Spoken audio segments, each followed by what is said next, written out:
A phenomenal voice, a Tony Award winner, pop singer, film, and television actor, Billy Porter makes his debut at the Boston Pops on Tuesday, May 20th, and performs again on Wednesday, May 21st at 8 p.m. His show is called At the Corner of Broadway and Soul. Visit bostonpops.org for ticket information. Visit billyporter.com for more on this amazing talent. I'm Jeanne Denizard, and I have the honor of speaking with Billy Porter. Thank you for taking the time to speak with me today. Thank you. You're welcome.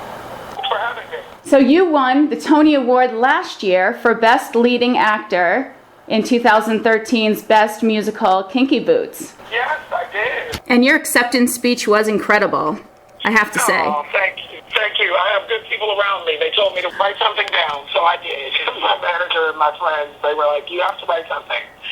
We have a 1 in 5 chance, so don't get up there and embarrass us. I know, and I could tell the excitement on your face. I'm glad I had the words because I never would have gotten anything out. You know, it's such an interesting moment. It's like you're outside of your body watching yourself. Oh, yes, I can imagine. Actually, I wanted to ask you, you mentioned a few things in your acceptance speech, like how Jennifer Holliday was such a influence in your life at a young age. But what was really going through your mind when you were nominated even, and when they called your name? The nomination is like right before the campaign. You know, it's a month of like meeting and greeting and handshaking and literally campaigning.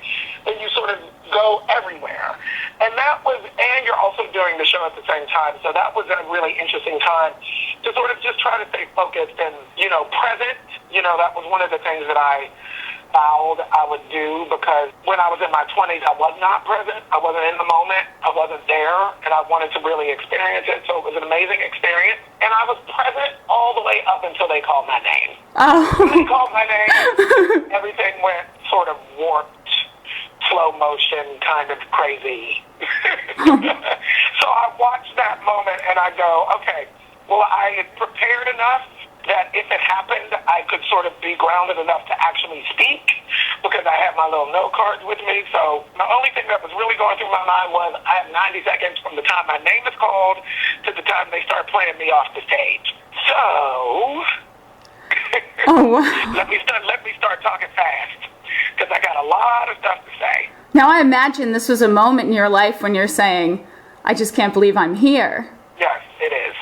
And I'm so grateful, and it's such a wonderful time, especially after having a lot of time off and having the down times. You know, life is up and down, and so it was wonderful to kind of be having this resurgence and having it be on my own terms, which is what I really fought and worked for creatively. So it's great. And we won the Grammy, too. I actually have a Grammy, too. I hate having to say that, because it sounds like I'm bragging, but I have a Tony and a Grammy. No, I know.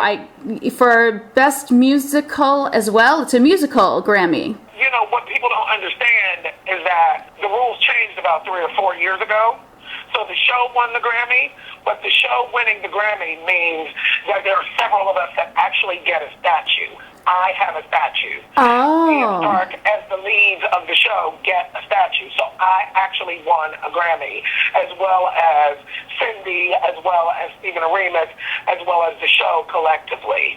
It's a wonderful dream come true to have that little piece of something. Oh, of course. I loved listening to your speech about what a profound influence Broadway star Jennifer Holliday was on your career at such a young age, at 11 years old. Tell me about how you started in your career from that initial spark. Well, I lived in Pittsburgh, and I sang in church, and, you know, I did my first musical in the 6th grade at my middle school, and then I saw Jennifer. And from that point on, it was all about me. I didn't have anybody in my family who understood what to do. I had wonderful angels around me, music teachers, drama teachers. I went to the Creative Performing Arts High School. You know, I sang in All City Choir. Then I went to Carnegie Mellon, and I had amazing teachers there. So you just get on the train, and you do it. And so on that note, what drew you to Kinky Boots? The message of acceptance and love and just being who you are no matter what, through the lens of this unlikely duo of friends. As a black gay man, I think it's self-explanatory. There's been nothing that has looked like this character before me. There have been comparisons to Lockhart. There have been comparisons to Priscilla, Queen of the Desert. The reality is, the drag queen has never looked like me. And for my community and from where I come from, it's important that the drag queen look like me now, so that this story has a different resonance. When you can identify and see yourself, that's all anybody ever wants, is to be able to see themselves in the stories that are being told. And it's important when you can have a character that goes on a journey and that character looks like you. Now that is the perfect role, definitely. Yeah. Now Kinky Boots also made history when Cyndi Lauper was the first solo female artist to win for Best Score.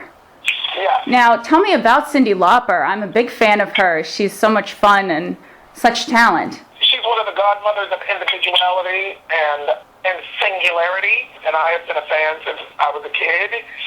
Me too. It was just amazing to be in her presence and to have the opportunity to sort of suck it all in, suck that energy in. Being a person who has really had to carve my own way, and because I don't fit into the status quo, and just trying to find my voice and own that voice no matter what.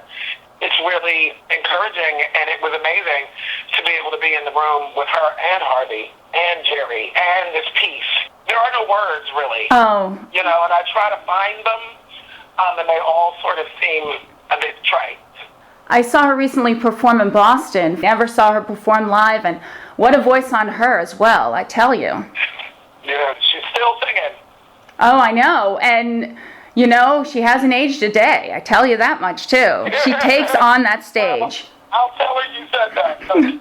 Well, thank you. I appreciate that. She needs to hear that. That's great.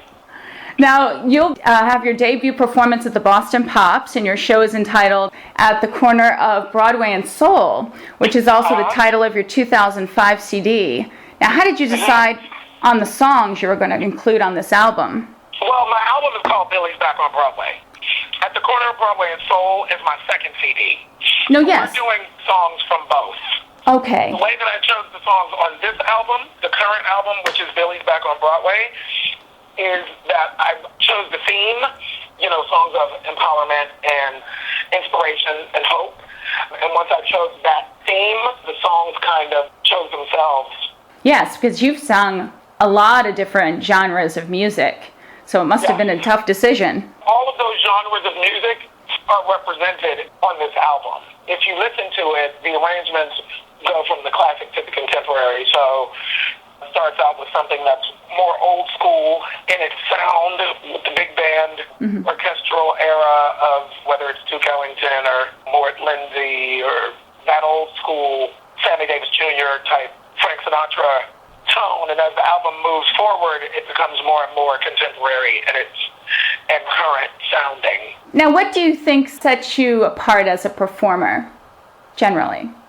No matter how I answer this question, I'm going to sound like an egomaniac. I know what I think sets me apart, and that is my history, embracing everything that encompasses who I am, from growing up in the church to Broadway to acting to drama school to dancing school, graduate school to writing to directing to, it's like I'm a Renaissance man, and I've always been a Renaissance man, and I love being a Renaissance man. There's nothing more that I love than being a creative person, and I love that I get to do this for a living. If that separates me, great. I should be so lucky. Just create good work from a real, honest place. And the other question I could have asked is, what do you think is the best reason people should go to see you on the 20th? Well, because it's good music, and it's live music, and music is the universal language. And I'm not sure that it matters that it's Broadway music, especially when it's coming from me. I am the last person on the planet. If you look at the description of me on paper and who I am and where I came from, what I'm doing right now and the music that I'm singing and how I'm living my life is the last thing that anybody would have ever expected. And so I think that with that, music is healing, it's transformative. That's why you should come. And I'm real good at it. So, come. Good, of course. Come. Yes. Come to the performance. That orchestra is ridiculous. It's one of the best in the world. And, with live instruments and live music becoming far more harder and harder to experience, I mean, it doesn't get any better than this. I'm going to stand in front of an orchestra and sing. It's like a dream. Absolutely. I mean, It's one of the renowned experiences in the world. Performing with the Boston Pops is incredible. As an artist and as an audience member. I just wanted to ask you about your future projects, and I so appreciate you talking to me here. Absolutely. Well, at the moment, I have a play that I wrote called While I Yet Live that is being produced by Primary Stages off Broadway in the fall. And I'm doing the show, and I'm promoting my album, and I'm working on trying to write a book, and, I'm just keeping it going. Great. So we were talking a little earlier about how you got from 11 years old in the kitchen looking at the Tony Awards to where you are today. And what are the words that you live by? It's all about truth. You can only be the best version of yourself. And in this business, it's really easy to get swept up into wanting to be something else because that's what it looks like is popular. You can only be the best version of yourself, and I learned that, and I live by that. Truth. See Tony and Grammy Award winner Billy Porter perform with the Boston Pops at the corner of Broadway and Soul on Tuesday, May 20th and Wednesday, May 21st at 8 p.m. All performances will be held at Boston Symphony Hall, 301 Massachusetts Ave in Boston, Massachusetts. Call 1-617-266-1200 or visit bostonpops.org for the full schedule and ticket information.